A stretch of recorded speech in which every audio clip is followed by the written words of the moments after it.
It is a Wild Wednesday on the Fan. We have your shot at tickets to Wild Flyers tomorrow. Just use the iHeartRadio app. Send us a talkback.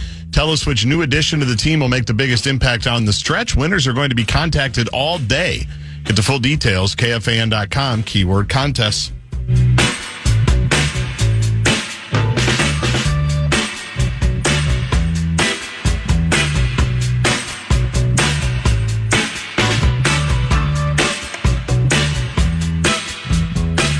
Has Hargrave already signed with the Packers? I don't know. Let me Can check. you look that up? Because here's the headline at something called LombardiAvenue.com. LombardiAvenue.com. Well, who do they cover? Vikings just gifted the Packers a must-sign free agent to bolster defense. By Freddie Boston. Wrote it 32 minutes ago. Packers desperately need defensive line help, and the Vikings may have just assisted them in their search for reinforcements in free agency. I haven't seen... Somebody is texting us that he's already in Green Bay or signed or will be signed by the Packers. I've not seen that via X yet. Have you? Have you found it? Well, they're saying the Jonathan Gannon, Javon Hargrave connection makes it a no-brainer move for... Well, yeah, there's one guy tweeting it per Packers. Shefty, but I don't see Shefty tweeting that, so hang on. So there you have it. Let me get to some texts. Yeah, I guess it's they're pouring in now. Yeah, Shefty. So those are always fun, juicy stories to follow, right? 2-year deal, $23 million, $13 million this year. They didn't waste any time, did they? Man. So that could be another we didn't need them. We didn't need them, yeah. They're piling up. There's like 6 of them at quarterback. Yeah. And then there's the rest, at other positions that are because of the number of players we're cutting. As if Blakemore didn't take enough heat from the Tsunami Day, he also was very frontal about how the Vikings just try and recycle old Packers after the Packers let him go. And here's Javon Hargrave getting cut from the Vikings and joining the pack. To that extent, Blakemore might have some explaining to do. 2 years. Did you say $23 million? Yes. That's what's being reported, at least. 5 minutes ago from Shefty. Where did it go? I had another. If a narrative has been debunked, will Dan let it be? That's from 218 guy. Well, it depends on what narrative he's referring to. Nothing's been debunked on Kyler Murray. The good and the bad. It's a mixed bag. He's not a terrible quarterback. Although, I don't know, our next guest may say he is. I'm not sure. But here's what I am going to rebel against. The moment we get him, we start looking at him a whole different way. That won't happen on this show. Now, that doesn't mean once he's here, you don't give him eventually a chance to play and to see what he does with the opportunity, as was certainly the case with Sam Darnold, for example. But the idea, I guess it's human nature. I'm not sure I love him, not sure I hate him, but then we got him, and then, all you start concentrating on are the things that are supposed to make you feel better about him. Well, the record doesn't change just because he becomes a member of the Vikings. His record and his production, those are on his resume. And there's plenty to like, and there's plenty to be very disturbed by after 7 years. Simple as that. There's a reason why he's available. Yeah, that's right? A big part of it. That's really the bottom line. Yes. As intriguing as it is, and maybe he can be rehabbed here, there's a reason why. No matter how much he was being paid, yes. If he was viewed as still being good enough, you pay it. Especially when you could say, have, experience with him there. You don't have to go out and get anybody else. There was another one referring to my negativity. JJ is made of glass, no Rodgers. What's one thing got to do with the other? Maybe he just wants Kyler Murray. Oh, maybe that's what it is. Yeah, he didn't really name him. I mean, in school, I could say that, and the teacher would say, well, how you can't prove that by those two statements, but I'm inferring that's what that texter means. Why does Dan have to spin everything negative? I don't know. I wish I knew. I wish I could explain it. Is that my dad's burner? It might well be. Is that my dad's number? 218? No. Oh. Might be his burner. Might be the burner one. Yeah, that's exactly it. I don't know what to tell you. Can you get Salisbury on the phone? I actually want to soon, if we can, because I think he believes Kyler is worth investing in. I say again. Well, here's a stat. I will pass this along to Cowlishaw. Let me see if I can say when he joins us in a few minutes. Warren Sharp, remember him? Yeah, football guy. NFL insider.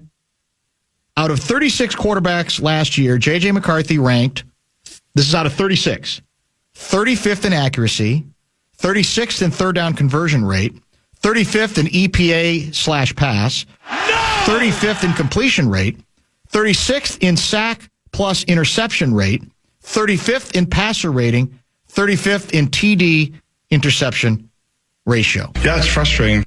It's bad. But part of it for me is I want to be convinced that if you're going to pull the rug out from under him, because he's given you plenty with which you have rope to do that if you think it's necessary. That's on him. I don't think that's just on the head coach. I don't think the head coach did him any favors, but I think a lot of that is on him. I just want to feel appreciably better about the answer. Obviously, Kyler Murray is a better quarterback. But to what end is he a better quarterback? And where does the thing go? And we talked about a tweet yesterday. I think there's some truth to the fact that if the Vikings do double down on Kyler Murray, they're telling us they're giving up on J.J. McCarthy. More so than if they brought Cousins in. That they're saying, we blew it. Or we can't afford to wait to find out how much football he might eventually have with him. You know what's going to happen. What's that? We were talking about it yesterday with Murray. He's going to end up with the Rams. Kyler? He's going to be the heir apparent, and in 2 years, no, not Kyler, JJ. Oh, JJ McCarthy. If Kyler comes here, that's what he's going to go there, and the real quarterback whisperer is going to turn him into a big league quarterback, and we're going to lose our minds at that point. You will lose your mind at that point. Yeah, but my scars are so deep from Vikings quarterback doesn't stuff matter now. at this point? I don't think I'm as affected as negatively as I should be by how bad it's been. I get your point. Yeah, that tweet was from Justin Redlin. Yeah. Who tweeted us both today. I loved this. Yes. He said, Barrero and Guardsy cited yours truly tweet in their opening segment of Bumper to Bumper yesterday. Stop back for more insightful Vikings takes. Yes. That was great. It was well played. Yeah, very well played. So for sure. Everybody should follow that guy because he's seeing it clearly. That's it. All right, let's pause and let's get another opinion on Kyler Murray from a St. Louis Cardinals fan. A Cardinals fan for most of his life, who called or texted me today to say, I'm available if your market needs a Kyler Murray intervention. Because I think he's going to plead that the Minnesota Vikings are about to make the biggest mistake they've made since drafting J.J. McCarthy. Stay tuned.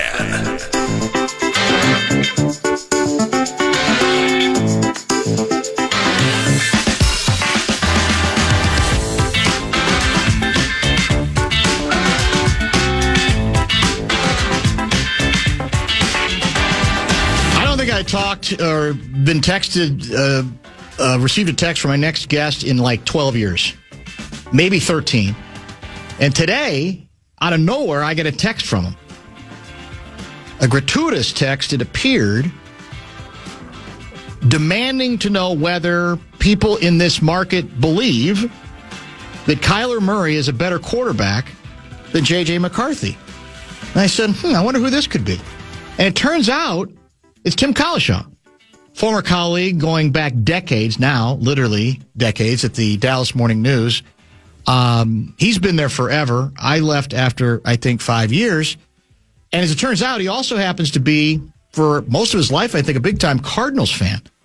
And it sounds to me, Tim Cowlishaw, like you are viewing this opportunity or treating this opportunity as an intervention to warn the marketplace, including the Vikings themselves, off of what seems inevitable now that Kyler Murray has been officially released, that the Kyler Murray era of Vikings football is about to begin. Does that distill it pretty well? I'm here to help, Danny. I'm here to do all I can. And I know, and you know this better than I, but I know there's an aversion to Dallas people in Minnesota, whether it's from Drew pushing Nate, or Norm Green, taking your hockey team. Yeah. That's going to be a great first-round series, by the way. Stars and Wild. There you go, yeah. Stars fans are going to be finally going to hate Minnesota as much for Jason Robertson and the whole Team USA thing. But anyway, yeah. I wanted to help you out here. I just saw these things. I saw these stories. Not my story, not my concern. The Cowboys aren't involved, but it's like, wait, the Vikings want Kyler Murray to do what? Have they watched him play in the last 3 years and seen how his career has declined when he does deem it necessary to play? And now I realize I've got a couple biases. You mentioned one. I am this weird Cardinals fan from childhood.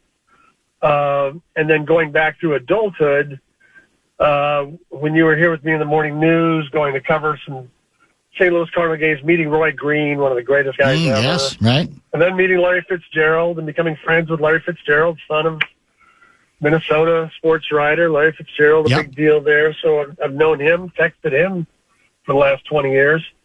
And then we get to Kyler Murray. And then the other one is Cliff Kingsbury. I am a Cliff Kingsbury guy. Another thing I don't apologize for. Okay. Cardinals will never have a better record than they had. Yeah. You know, he took a team that had the first draft pick, which was Kyler, and they went to 5 wins and then 8 wins and then 11 and made a playoff game. And they were quickly bounced in the playoffs, and Kyler was brutal in the playoff game. Yes, and then it went downhill, and Cardinals haven't been seen. But I also saw J.J. McCarthy play against the Cowboys in December, and everybody looked great against the Cowboys. So that does cloud my picture a bit. I thought he looked great. I thought he looked fantastic. But, you know, so did Jackson Dart and everybody else they played in December. Well, let me give you some numbers. Let me give you some numbers here. Go ahead. Because this is part of the context here. McCarthy did play better late than he did early. But if you factor in the entire season, I just quoted Warren Sharp with these stats. Out of 36 quarterbacks last year in 7 key categories, out of 36 QBs, J.J. McCarthy ranked 35th, 36th, 35th, 35th, 36th, 35th, and 35th. So there are people who may say to you, I don't love Kyler either, but my God, do you realize that even the Vikings' confidence in him has clearly been shaken enough that they feel they are obligated to hedge in a way that they were probably too arrogant, too haughty about a year ago. Yeah, and I know, it also, those are some rough numbers. Who was 36 in some of those categories? I don't even want Do to we know know who his competition was? No clue. At the bottom. I mean, the whole Sam Darnold thing, letting him go and then keeping, I understand how Vikings fans are very over J.J. McCarthy. I just think it was essentially his rookie year. Yes. His first year to play. That's right. Bad at first, had 2 or 3 or 4, 2 interception games, and then played much better at the end of the year. And they had 2 or 3 good games and 1 okay game. And I just think you have to give him some more time. I just believe Kyler Murray has been a declining player. Yeah. Doesn't like to run the ball, doesn't run it much. He's had 1 season. Kyler Murray could be as good a runner probably as anybody other than Lamar Jackson in my mind. But he's had 1 season where he ran the ball for 40 yards a game. So if you're not going to do that, if you're just going to be like a guy who rushes for 420 yards over 17 games, then you're not using that skill. Now, he has limited skills otherwise. He's made some plays. He certainly is not connected with Marvin Harrison in any way. No. And if you just look at his numbers and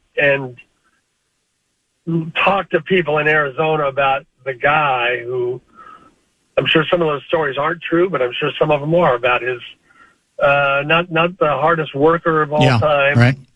Likes to play a little Call of Duty, and has made a fortune in football. He got the second contract, which the guys who get the second contract and they're making $45 to $50 million a year. I mean, they're set for 3 lives, not just set for life. So I just don't think.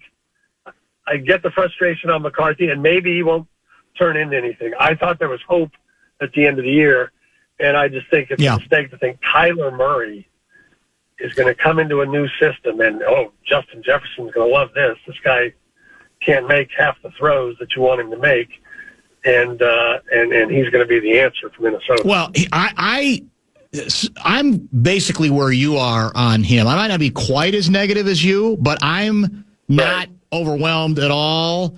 I'm not excited. I'm not inspired. I think part of the reason others, from a media standpoint, even from the fans, are more into it is they're basing it all on the contract. That, well, you're going to be able to get him.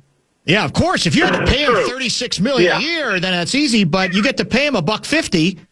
I'm still not sure that's enough for me, to be honest with you. Even though we admit there aren't a lot of great options if you determine that you cannot start training camp this year without somebody who can either compete for the job or even be handed the job, quite frankly, especially given McCarthy's injury history as well. I'm no more overwhelmed than you. Specifically, what have you seen degrade in the last 3 years in his performance? I just think in Murray, when you watch him and when you see him, if this was any kind of normal situation, and even if he was going to be a bargain and you're going to have to pay him, Malik Willis money, $25 million a year, they wouldn't even consider it. But I think they're considering it because of what you just explained. Mm-hmm. You get him for a nickel, and the Cardinals, pay the rest. So I don't think he's ever. I think he made progress his first 2 years under Cliff, and then hit a plateau, and they didn't really connect anymore, and he has brought them down. The Cardinals last year were when they were still trying to win games, and when they beat Dallas. That's how everybody beat Dallas. So that's how I view everything last year. When they beat Dallas, they did it with Jacoby Brissett, and they announced after that Monday night game, you know what? Kyler Murray, who on Friday had been upgraded to questionable, they thought he was going to play some. You know what? Kyler Murray's out for the year. We're going to put him on injured reserve, and we're going to ride Jacoby Brissett the rest of the way. And they were like 3-4 and had lost 2 or 3 close games. They thought they were still a football team. They didn't know they were going to lose all their games. But when they were competitive, they thought they were better off with Jacoby Brissett. Yeah, that's true. Than they were with Kyler Murray. And so they were just completely done with him. And, I don't have anything against him. He's a Dallas kid. He went to Allen, won 3 straight state championships. He had this phenomenal high school career and then the dual sport thing in college and all that. But I don't think he's a starter really over time for anybody other than, a few spot starts here and there. Could the Twins... I wouldn't give up on McCarthy, but I realize the baggage is kind of incredible because of the Darnold thing. Here's what I've said. It's not really his fault. Once it sounded as if all of the reporting indicated that it was likely the Vikings were going to end up with either Kyler Murray or Geno Smith. I said, if those are literally your choices, I would rather run it back with the guy I spent all last year savaging. I'd say, let's just play it out. You're probably not going anywhere anyway, and let's just see. I'm not overwhelmed in either case. As I said to you via text, I'm still pining. I'm one of the delusional ones still pining for one more shot at Aaron Rodgers. Every other media member in this town think I'm insane for even mentioning it at this point. But I don't think there's any good answers. Now, I'll play devil's advocate to my own position and yours. What do you say to the people who say infrastructure? Arizona has not been a well-run franchise. It's hard sometimes, even for a good quarterback, to rise above it if there's not the right infrastructure around him. There's at least decent infrastructure here. We got no playoff victories with this regime, but they've had a couple of seasons of good records. They got some pieces, and so he just needs better people around him. And now that he's got more stability in terms of infrastructure, we're going to see a different Kyler Murray. The Vikings are obviously a lot better organization than the Cardinals. They have, I think, a solid head coach compared to the Cardinals starting over again. But I'll go again back to Cliff and what he did what he did at Texas Tech for Patrick Mahomes and other quarterbacks there. What he did for Jaden Daniels as a rookie. What he did for Kyler his first 2 years. Cliff will get the most out of a quarterback, whoever you give him. He may not be the greatest head coach. He may have some issues with time management the way some of them do. But, my God, his record with quarterbacks is pretty great. And that's why people want him. And Kyler had him, and Kyler showed some progress, but I think that he gets to a point, any quarterback who's truly like 5'10", 5'10 and a half, whatever he is going to have limitations in the pocket, just seeing over the linemen, seeing between them, doing the things he has to do. And he'd be going to a better team, and the defense will help him win more games, and he'd have a good head coach. But he had a very good quarterback situation starting off in the NFL. So I don't really give him much of a pass from that standpoint. Tim Cowlishaw, Dallas media legend, former colleague of mine, going way, way back. By the way, you've got at least one individual who hasn't forgotten you on Around the Horn, suggested that you were his favorite Around the Horn regular. Have you yet gotten over the demise of Around the Horn and the lost paycheck? Obviously not. What time is it? I'm calling you during the time. This is unbelievable for me. I'm looking for outlets. I'm looking for people to speak to. The lost paycheck. Here's the thing. We went off the air, I believe, May 22nd. They paid us, or they paid me, I assume us. Well, we all had somewhat similar deals. Right. Into like the first week of September. That ain't bad. So the checks kept coming for a little while. So they're, a little 3 months. That's fair. For 22 years. That's good. That's really good. Pat McAfee does a little better than that, but they pick their spots. And have I gotten over it? I liked getting the paychecks. I've moved on. I'm okay without it. I realized that wasn't going to last my whole life. Yeah. When I started the show, that's a good run. When I started doing that show, I was 47. When I went off the air, I was 70. You're almost as old as I am. My God. You and me and Horn and Myers are all within a year. We're all That's true. In the same different calendar year. You're 71, I think. I'm 71, yeah. I turned 71 in January. No, I announced it. I don't run from it. I refuse to run from it. Myers is 71. Horn's about to turn 71. I'm 71 at the end of the month. But as far as doing the show, no, I'm fine not doing it. I had plenty. I think I said all the right things. We all did a few interviews when it went off, and I was like, oh my gosh, I feel like they're taking it away from us. But I was ready to be done. And it's not that it was the hardest job in the world. It's just I don't want to comment on every. Yeah. Like there are things that happen in sports now that I don't want. I get it. To give my opinion on some of these things, and you have to do them. It's exhausting because you're in radio, and unfortunately, you had horrible things happen in Minneapolis. You spent yes, we did. Probably way more time on non-sports than you would have imagined your life being. But I don't even mean just that. I mean sports stuff too. I mean, the WNBA CBA negotiations. I do not care. I'm sorry. I would have to pretend to care about that if I was still on the air. Let me ask you something about that. Let me ask you specifically. Yeah. I'm trying to figure out if this was just or is the ESPN ethos, and that as a result, because you were on there, you were prisoner to it, or whether you guys ever rebelled against it or were able to carve out any sort of distinction. And the best example I can think of is, so the Celtics get back their best player. What's his name? off of injury? Jason Tatum. I still have problems with names. I did when I was 30, let alone No, now. you have a problem with Celtics. You have a problem with Celtics. Well, that might have something to do with it, I've known that for 40 years. I was more Lakers guy, as you know. But, so Tatum comes back, and immediately, what's the ESPN debate point? It's, whose team is it? Is it Jaylen Brown's? Or is it Tatum? It's like, Tatum, it's like, there's a million good things to explore about his return. Why do you have to create nonsense that's not worth debating? Were you prisoners of that on Around the Horn? Yes, I feel like we were. And we would have conference calls in the morning, and you could try to talk to the producers like, oh, I really, come on, we can do something else. Right. And sometimes we would. But sometimes people wanted that, and somebody would be adamant about it. Right. It's Jaylen Brown's team. Yeah. And like, oh, my God, I guess we're going to do it. So, you had a hand in it, but they laid the show out. Then we had a conference call that lasted about 45 minutes. Mm-hmm. And that was fun, and that was very helpful in, forming some somewhat coherent thoughts to the level we ever got to.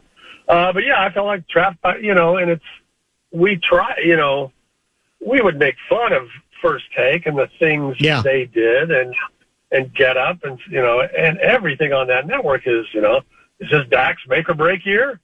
Well, how many make or break years has he had? Why is it all on him? It's like he's pretty good and their defense gave up 30 points a game. When is Dak going to do something? It's just they have the Cowboys, they have LeBron, they have certain targets. The Celtics are right in there, and they're just going to. That thing, even winning a championship, that for some reason that Tatum Brown thing, we discussed that a number of times 3 or 4 years ago before they won one. But they'd been to the finals. They played the Warriors. I mean, they were obviously pretty good. Yes. And they'd been to another conference finals, I think, and lost to Miami. So just because they hadn't finished the job, I mean, it wasn't all about chemistry, but that was a big story in Boston. And so we just, you might have milked hysterical. He's been back for 5 minutes, and we're trying to decide if he's taking the team away from Jaylen Brown. Exactly. It wasn't even 5 minutes. Great. I think it was 30 seconds. So on the show, name me the panelist who, in your heart of hearts, annoyed you the most. You expect me to answer that? Well, I mean, not really. I just thought I'd throw it out there.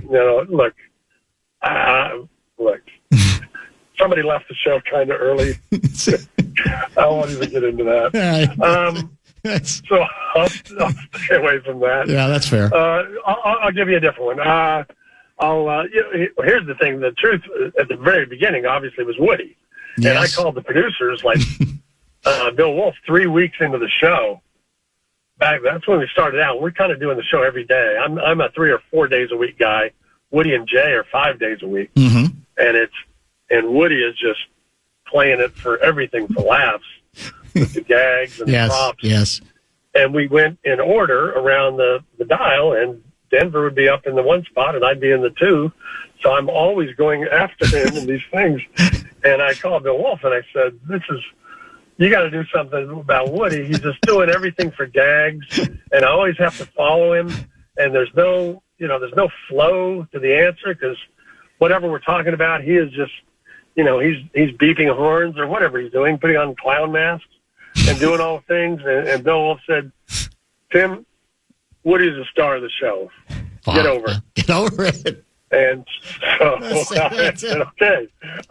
That's what you need to hear, I guess. At least I guess I understand how TV works. We're talking about Woody Page, the Denver legend. In fact, he was just on Kevin Fallness, who's a big-time hockey radio guy here on the Wild Radio Network on the Fan, and used to work with Woody a long time ago, and he was filling in for the 9 to noon guy, Paul Allen, who's the voice of the Vikings, and he had him on. And it's funny because he couldn't get Woody off the show. I mean, he kept going because, when Woody gets wound up, there ain't no stopping him, even now. There's no, you have commercials in TV. You have them in radio, I realize. Yeah. But he has no filter for that sort of thing. He has no sense of, gosh, I've been on for 20 minutes here. Maybe I should shut up. Right. No, he's going to go until the button is pushed. But, I mean, that's also what made him fun. He's a good friend. I went to one of his weddings. I mean, you know, we got along fine. So. That's very good. Hey, I got a Kyrie Irving question for you. Do you believe... Is he still here? Well, that's what I'm asking you. I think he is. Okay. But is he ever... Do you think he might ever be available? If, let's say, the Wolves don't make it again to at least the conference finals, and they ultimately say, look, we've tried to basically make Anthony Edwards be our point guard when he really isn't, and we thought it would work, or we did it out of necessity. Mike Conley's too long in the tooth at this point to have that major responsibility. So would he be gettable, do you think? Or do you think Dallas is committed to the notion of pairing him with the kid? I think there's a curiosity to see how he does with Flag, but I certainly would think any kind of offer. I mean, they got rid of, Anthony Davis, and so they'll for not a lot. Chris Middleton is at the curtain call of his career, and whoever else like that. I mean, I think he's gettable now. Who is he? I mean, he's been very good when he's played for Dallas, and they had one lucky stretch where he played the most games 3 years ago, that he played in the season since 2016, the year the Cavaliers won. Right. But they've apparently took that to mean, he's always going to be available for 70 games. Let's go get Anthony Davis. Mm-hmm. You know, we don't need to rehash that whole thing. But, I would think, here's the question. They still only have interim GM. They haven't made a decision there. Matt McCarty is basically the guy. Michael Finley is kind of a face for the fans. But they haven't decided who to hand it to, and so I don't know who you would be dealing with. You're saying the Ant-Man is at issues. He was 2 for 15 last night. Yeah, I mean, he's had a really good year. He had might have been his worst game of the season last night, but I still think they're trying to. I know it's more of a scoring point guard league, but he's not a point guard. Right. And I think that, and I think a lot will depend on how it goes this year, right? Because Conley is a guy who will move if he feels like we're kind of leveling off. But it's a name that did come up at the deadline because they were in the mix for Giannis, and they just ultimately determined that the Bucks weren't that serious about it. So I don't think they'd ever got anywhere, but not because they weren't interested. I even brought up the name of James Harden, and I got mocked and ridiculed by Sam Mitchell, among others. But it's just a name in the future that I wanted to float if I could. If there was anything that looked like a future something that the Timberwolves could give them, because they don't basically have a shot at the lottery for like the next 4 or 5 years after this year because of all the trades Nico made and all. So they want young people. They want something to put around Flag, so they would certainly listen, whoever that person is. Timmy, I got one other NBA question and then one interesting text that's come in about our history. We got listeners who pay attention. It's amazing what they remember. The stuff I don't even remember. But so Bam gets 83 last night, and it's become kind of another one of these litmus tests, purity tests about how you react to it. Do you say, God bless him? It doesn't make any sense, but God bless him. And then there's the people who think the last 7 minutes of the game were turned into an utter mockery. First, perhaps by the Wizards with their approach, which was to foul every time and put 3 people on him. And then by Miami saying, you're not going to stop us from letting him get more points and eventually try to surpass Kobe. What's the proper response to what took place on what was a historic night last night, allegedly? That's a historic night that nobody really wants to account for. Yes. Here's the thing. I saw Gary Pomerantz on TV today. You've known him. Yes. I think, yes, for I a long do. time, and he wrote a really cool book. Yes. On Wilt, 1962. We had him on after that book. We had him on. Yeah, it's a great book. Yeah, and so there was stuff toward the end of that game. The Knicks were trying to use all of the shot clock to dribble it out. Everybody knew he was closing in. And so they were trying to do things, and then the Warriors started fouling guys, kind of like the Heat did. So I don't know how perfectly clean Wilt's 100 needs to be seen as. Right. Kobe happened to get his 81 in a close game, or a game that was closer. Closer. I don't know what the final was. Yeah. was close into the fourth quarter. This was not close for the Wizards. But I mean, it's 83 points, for God's sake. Now, I don't know. That's when I first heard his stats. How many free throws did he shoot? Over 40. I think it was like 44 or something. Yeah. 40-something. Yeah. That's Dwayne Wade in the NBA Finals. That's a couple games against the Mavericks. That's a lot of free throws. That's not very entertaining for, trying to say I saw history. I saw Bam Adebayo make 36 free throws. Good Lord. But I wouldn't kill him too much for that. I mean, I think a lot of those games where guys get 70. There's always weirdness. There was a little bit of stuff done.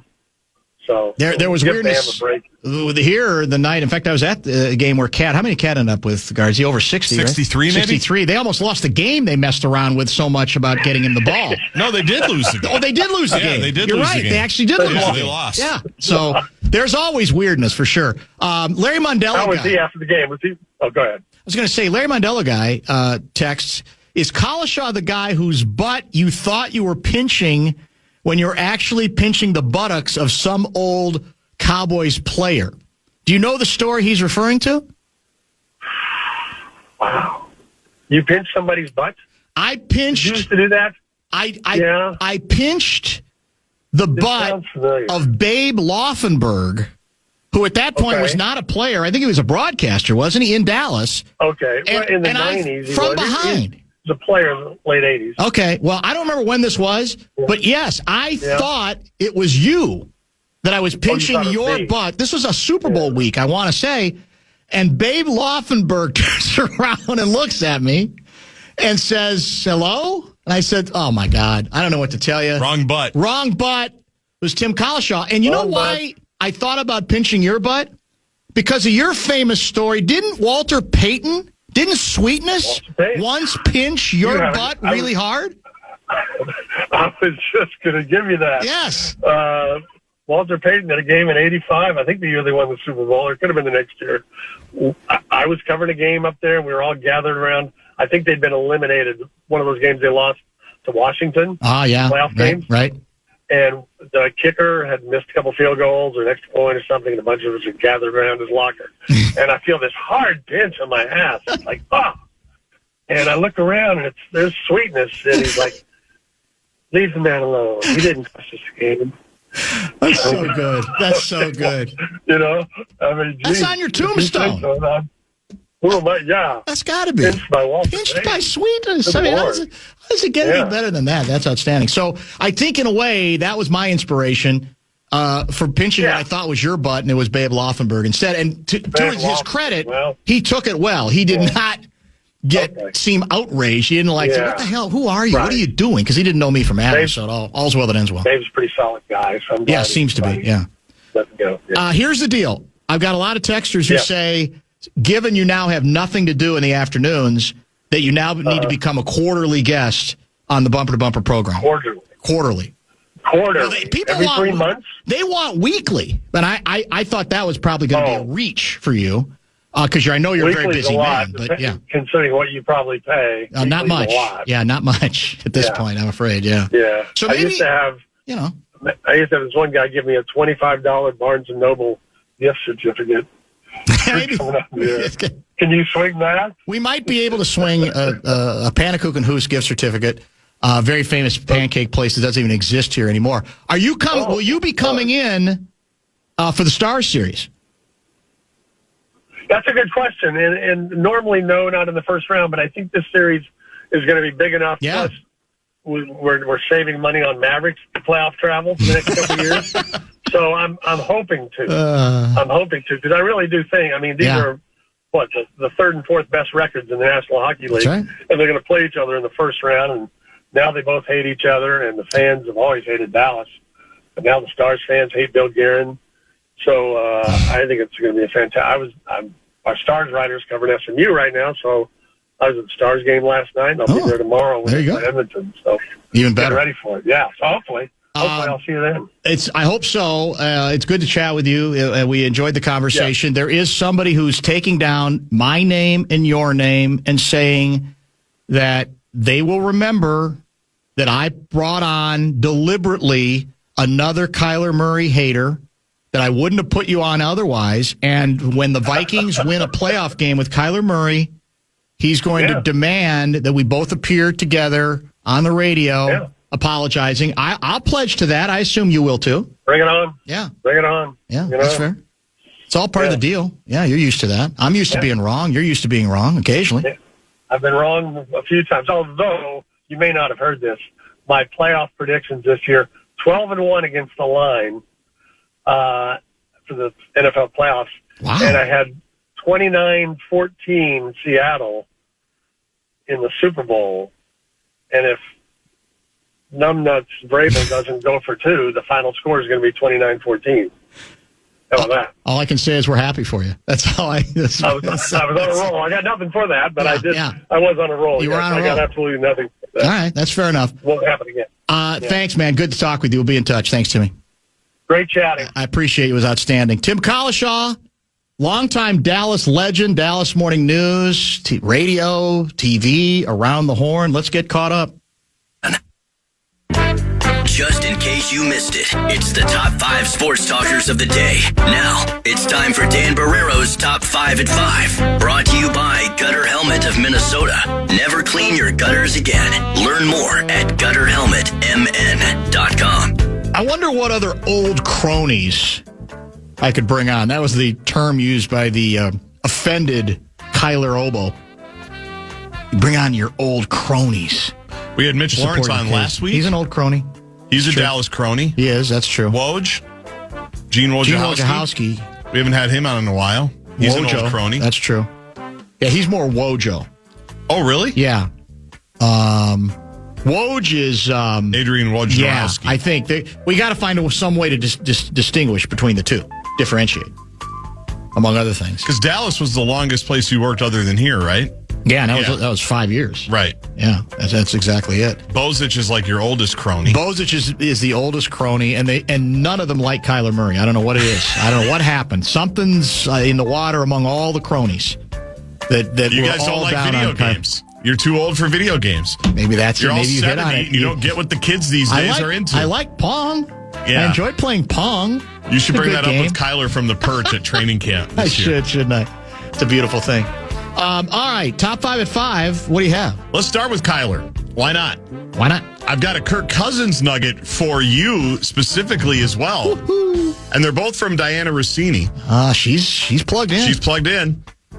This is from a couple of hours ago. Now that Kyler Murray's release from the Cardinals is official, the Vikings are expected to target him as a veteran addition to their quarterback room. Sources tell The Athletic. I think we all go, yeah. Well, you sent me a major...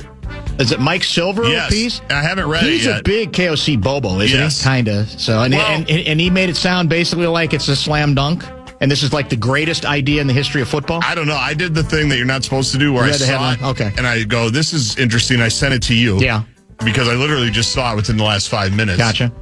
But Rossini mentions that he will be taking a visit, Kyler Murray, to Minnesota and getting a physical. Now, there's one Sporting News reporter that says he might be on the plane now. So are we tracking it like we did with Favre? That's the question. Yeah. Are we officially on Kyler Watch? Hashtag Kyler Watch. And does Kyler Murray fly commercial or do they fly him in privately? Oh, privately. You think so? Yeah. We say we're big. How do you think we finished number 1 or 2 in all these surveys and not even in terms of player satisfaction without ever winning a playoff game? Private planes. Private planes. There's no question about that. So it could, as we know, theoretically happen very quickly here. We may be on Kyler Watch. So private plane to Egan, I would assume Holman Field. Is that that would be the place? I would assume. Is that named after Thomas Holman? You know what? No, I'm sorry. I'm the idiot. They'll just go to signature and then shoot right down. All right. That would be my guess. It's not Tom Holman. It's not not yet. The Borders are guy. Not yet, but we're renaming everything. So wait, is Kessler already here? we're renaming everything. Inspired. Here's the Cousins nugget. Do you know who's expected to show interest in him? In Kirk Cousins. Kirk Cousins. I'm going to say the Vegas Raiders. Good guess. Expect the Raiders to show interest in Cousins as they look for a veteran quarterback addition to help presumptive number 1 pick Fernando Mendoza. That's a lot of What's the way to describe Cousins and Mendoza? How they talk. A perfect match. Right? But it's like almost too much. They're almost too earnest. It's robotic. Yeah. But it might be unfair to reduce it to that because too earnest is a good way to put it. On the other hand, you could say, well, what's wrong with earnest? Nothing's wrong with it. But we don't accept it, but that doesn't mean it can't be effective. Yeah, those of us that aren't earnest, when we see it, we don't appreciate it. That's correct. We go, it's so earnest. It's too much. Yes. It's so phony. But those two, I would love a dueling press conference with those two. That would be thick, right? That would be very Speaking of old cronies, opaque. Your cronies would not like that. Yeah, that's very true. You guys would not like that. No, I wouldn't. So anyway, that's interesting. Yeah, it's very interesting for sure. And it makes some sense, I guess, as a place that he might land. My assumption is the intent is to start Mendoza from the beginning. I would think so. But maybe not. I don't know what their master plan is at this point. But I'm assuming if Cousins were to go there, he just would accept the reality that that nobody wants him as a starter right now. That where he can guarantee himself some playing time this season. Correct? Yeah. Isn't that what that tells you? I think because otherwise he's going to go. I don't think he'd go there if he has an option where he might actually have a better chance to play. Last Vikings nugget, they released Jonathan Allen and Hargrave. Hargrave's already going to the Packers, $23 million, $13 million this season. But Aaron Jones is back. We said, what was our favorite Aaron Jones moment? Yeah. And Jordan Mason was really the only running back on roster worth noting. Well, not anymore because the band's getting back together. Aaron Jones has agreed to revise his contract for 2026. He'll make $5 million in guaranteed money, which is about half of what he was originally owed. Who was it? Which one of the Jackals, before he was brought back, said the Vikings, if they're thinking in terms of like thunder and lightning, Jordan Mason be thunder, and they're going to be looking for some lightning. At this point, with all due respect to Aaron Jones, who I've always respected as a player, I don't think you can call him lightning. I took lightning to mean a game breaker kind of a player. Now, those are hard to find, off the cuff.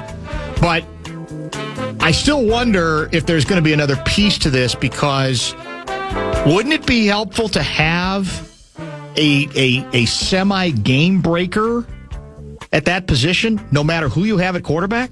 Yes. And we haven't had that in a long time at the running back position. And I know it got downgraded for many years. Right. But I feel like it's starting to be valued again a little bit more. I think Saquon Barkley changed a lot of it. Yes. There's some other guys that have changed it. Gibbs for the Lions. That's a good one. Again, the Gibbs, those individuals don't grow on trees, but nevertheless.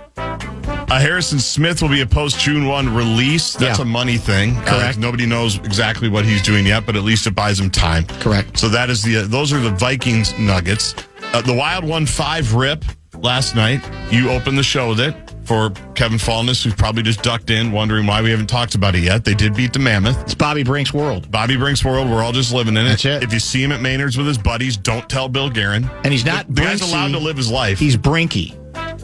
Some people think it should be Brinker, as in the Brinker. Oh, Brinker. Yeah. As in Hans Brinker, which is a dated reference. I get that one, but Brinker sounds good. Yeah, Brinker is not bad either, I would say. Yeah, Brinker. Maybe we'll ask Billy Guerin, who's going to join us for the entire Friday edition of Enough Said on television. Yeah. If he's got a favorite nickname for him already. Bobby Brink. He likes nicknames. He loves them. He's a hockey guy. He's a hockey guy. They all do. And then I mentioned, finally, as we wrap up the top 5 at 5, I have a new Timberwolves West Coast wellness plan. Really, it's a late tip wellness plan where I don't watch them live, especially midweek West Coast. Last night's a 10 o'clock game because I think they were on Prime last night. They were on... were they on Peacock? It was on Peacock last night, I think. So 10 o'clock Peacock. It's a Tuesday night because you know me, I'm a rube. If I watched that game last night, given how they played... I think it was actually on NBC last night, because if it was a double... at least the early game was NBC, so maybe one was one of each. Regardless, it was NBC/Peacock. If I watched it on anything, and I watched that performance, I would have been up till 4 a.m. texting my buddy Todd Fretting, about what are we going to do about this team. Yeah. But because I went to bed, I got a good, as Craig Kilborn would say, I got a good 8 hours, and... woke up to the news that they lost by 15, 14, and it wasn't that close, and Ant was 1 for 10 from 3. Yeah, it was not a good offensive performance at all. They forced us into isolation mode with our 2 big scores, and we didn't handle it particularly well, it doesn't sound like. And as we said before the game, the kiss of death was LeBron didn't play, and the Lakers have tended to be much better with two of their big three available. Less so with all three of the big three. That might have been the death sentence right there, although we're still allowed as a team to play better. Yeah. And a very disappointing start to this trip, which we've said is a 10-game stretch in which you're playing largely teams with outstanding records and teams that are in the mix in the same section of the Western Conference playoffs as you. And our record is not good against those teams. It is not, it's well below 500 against those teams as well. So if you care about that, and I get it, Phoenix swept us 2 years ago, and then when they got to the playoffs, everything was different. But I don't know how you come out of a game like last night and feel particularly confident that they're giving you the best representation of themselves. Clippers tonight, a game you can hear right here on the Fan. The Wolves yesterday before the game were a 3 seed. After losing that game, they are a 6 seed right now. Your Minnesota Timberwolves. That's how... The gap right now, like you said, is like a game between 3 and 6. Which I will continue to say is why the Orlando game is... Those are the types of games that bother me. Because those are ones that you don't need to... You shouldn't have to explain away as, well, this league sometimes. Correct. When you have a stretch like the one that you're going in. Like, you got to look ahead a little bit. And go, hey, you know what? We're going to L.A. That's what you're allowed to do. We got the Warriors. Well, we talked about that. What Viking season where it was early... You got a couple games at home you have to win. Yes. Because we looked ahead and said it's going to get tougher. Yes. So you have to give yourself some margin for error.